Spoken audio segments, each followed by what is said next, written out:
If you've ever switched phones or just haven't synced to Google Photos in a while, some of your photos, particularly older ones, might only exist there.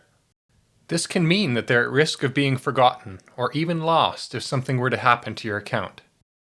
In this video, I'm going to show you how to save photos from Google Photos directly to your iPhone's photo library, giving you a copy to view and manage using the Photos app. Google Photos can also save images to your iPhone's local files or to iCloud. If you're interested in those options, check the description for related videos I've done. Why is it important to make copies of your photos? Creating at least a second copy of your photos is a smart photo management habit.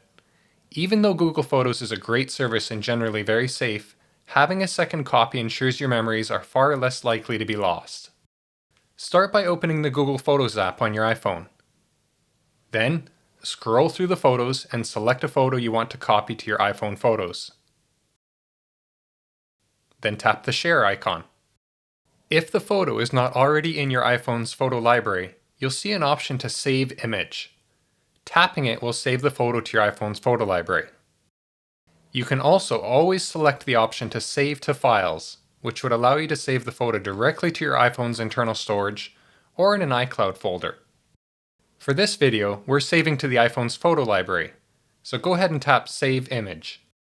Once you tap, a copy of that photo is saved to your iPhone photo library and can be viewed or organized separately from Google Photos.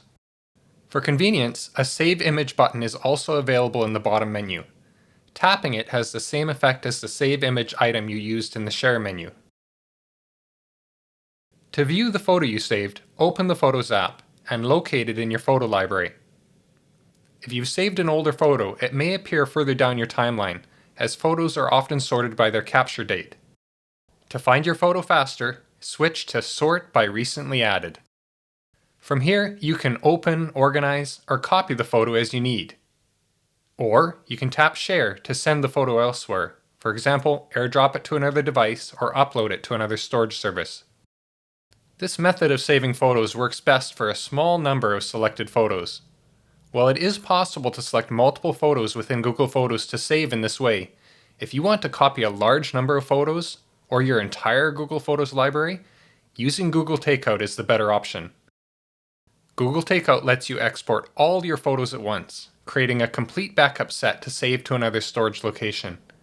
You can even have Google Takeout deliver the photos directly to your iCloud Photos library.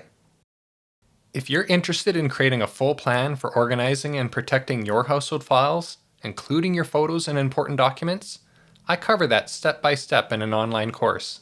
There's a link in the description if you want to check it out. Saving Google Photos to your iPhone photo library gives you a second copy of those photos which you can view and organize using your iPhone's Photos app. If you have iCloud Photos syncing enabled, they'll also automatically back up to iCloud. For even greater protection, you might upload them to another storage service from your iPhone, or airdrop them to a Mac to store on an external storage drive. The goal is to make sure you have at least 2 reliable copies of your photos, so you don't lose any of your treasured memories. And that's it! Now you know how to save Google Photos to your iPhone's photo library. If this helped you out, tap the like button, and check the description for more details. My intention with this channel is to help people organize and protect their most important household files, from photos to everyday documents. Consider subscribing for more tips on protecting and organizing your household documents. Thanks for watching.